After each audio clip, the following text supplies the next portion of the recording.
Good afternoon everyone and welcome to Story Time. We're continuing with our book of The Penguin Who Wanted to Find Out. So today we're going to read chapter 3. Penguins look after each other. Claudius blinked the sleep from his eyes and pointed his beak towards the voice at his feet. Yes, Otto, what is it?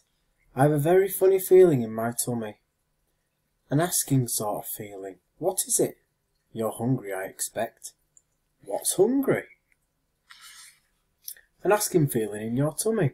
I've got it too. We need something to eat. We'll have to go and see if the ladies are back from the sea. The ladies? Yes, they've been eating fish and things in the sea so that they can feed you chicks. I'll find you a nice auntie and she'll feed you with shrimp soup. It's delicious.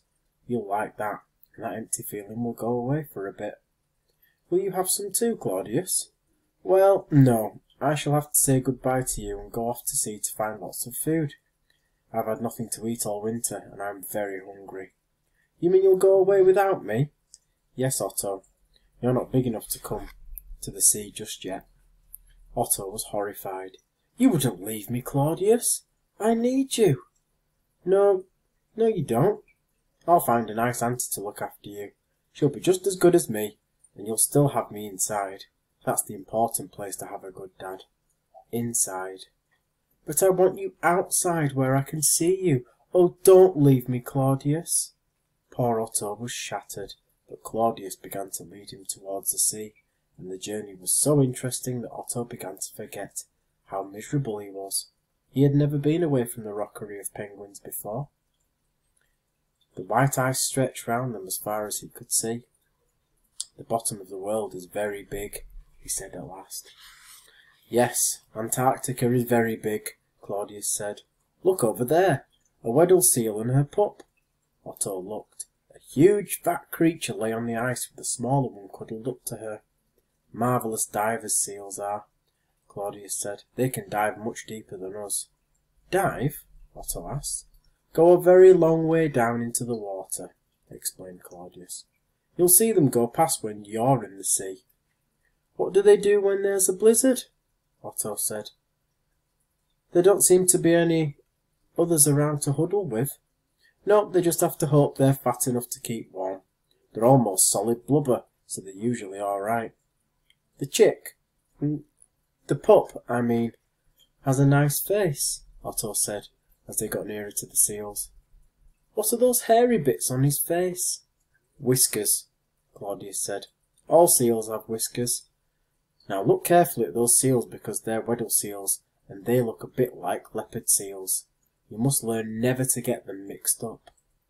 Why? Asked Otto. Aren't leopard seals nice? No, not nice at all. They eat penguins. Weddell seals only eat fish and things, and they're quite harmless, but you must watch out for leopard seals when you first go to sea. Weddells have smaller heads, and in time you will learn the difference, but at first it's best to keep away from all the spotted seals. Otto suddenly stopped dead. Claudius, the ice is moving, he shouted. Look at it, that's the sea, Claudius said. And look, there's someone coming to meet us. One of the ladies, I expect. It was. She kept shaking herself to get rid of the water on her feathers before it turned to ice. As she came nearer to them, Claudius suddenly said, It's Anna. She'll make a good auntie for you. Otto moved and hid himself behind Claudius's back. I don't want an auntie. I want to keep my dad. Claudius turned round and rubbed the top of Otto's head with his beak. Sorry, Otto, he said, but you are an emperor penguin, and emperor penguins have to get used to lots of different mothers and fathers when they're growing up. Otto looked up at Claudius. But the seal pup had someone all to himself. I want you all to myself. Of course you do, but you have a nice huddle of friends to belong to. That seal pup hasn't got anything like that. Penguins look after each other. Will you look after me?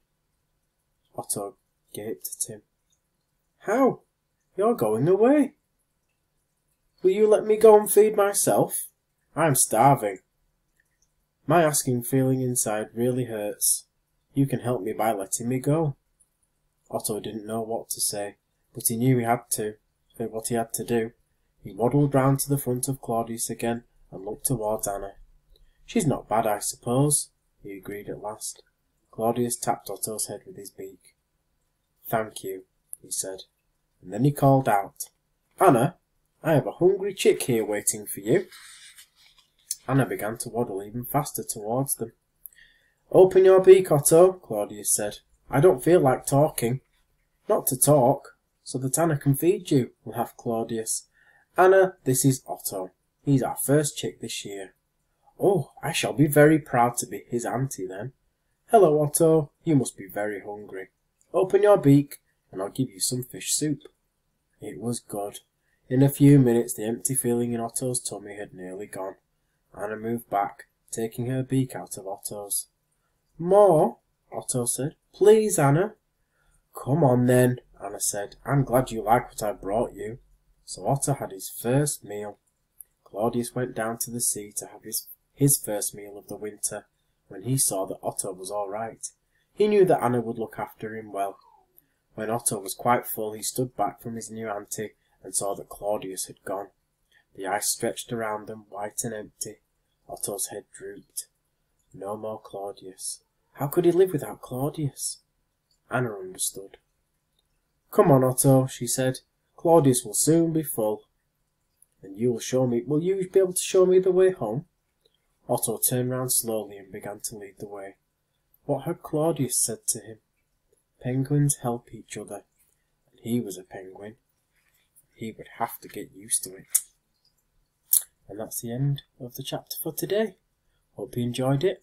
See you next time. Bye.